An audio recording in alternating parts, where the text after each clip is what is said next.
This episode is presented by MLB The Show 20, only on PlayStation. Rated E for everyone.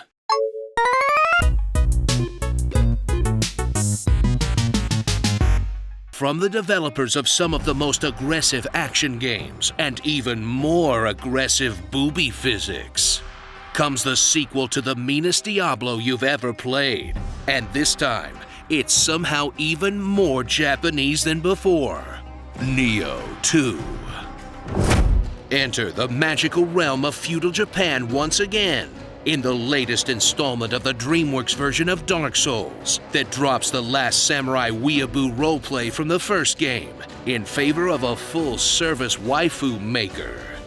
And has you playing as some sort of techno-demon raving through the yokai-infested countryside like you're on the devil's ecstasy. In a game that feels like it took a page straight out of Onimusha, except now you want to destroy your controller every time you die.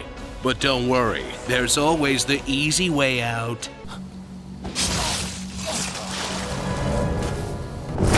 Creep your way through Nioh 2's compact levels, slaughtering the mostly helpless mooks in your way as you search for the next shortcut, and watching loot and limbs pinata out of them like little fireworks.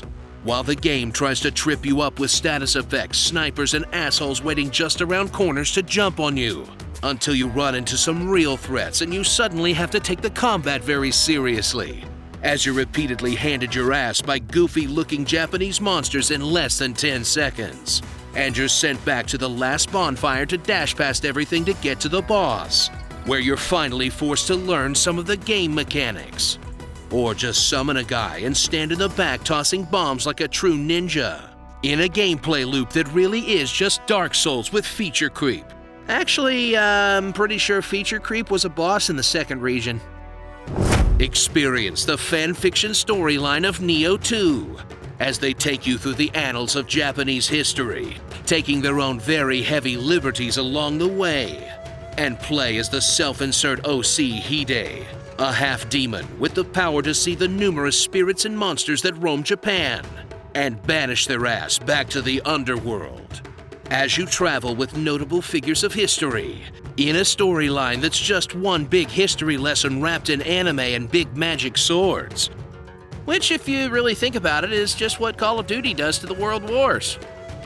Discover the layer cake that is the combat design of Nioh 2, as it slathers a whole bunch of new mechanics on top of the old ones, with new weapons to learn all 3 stances on, absorbing enemy skills like your Mega Man, and 3 kinds of devil triggers with different parry systems that will give you a bevy of options to deal with any type of enemy, if you can devote the many hours of your life it'll take to keep all of it straight while you're getting two-shotted by a demon monkey. As the game balances all the new fun features by making everything hit harder than your parents' disappointment. And if you haven't played a metric fuck-ton of Nioh 1, you're gonna have to climb that learning curve that's about as steep as Mount Fuji. Look, I know I deserve it, but getting my ass kicked by what is essentially a snake with boobs wearing a wig is just sadistic. Starring, featuring Dante from Devil May Cry, Ape Escape, Scyther, Shiva, Jason Momoa, Majima Everywhere, Lister Fiend, Dosen DeVito, Alt Skin Raiden, LL Fool J, and petting this ghost cat, Yokai Watch. Did you know that if you do the same gesture as the Mujina, it'll give you all the stuff for free? Did you also know that he wears his testicles over his head like a hat? That's 2 useful facts. You're welcome.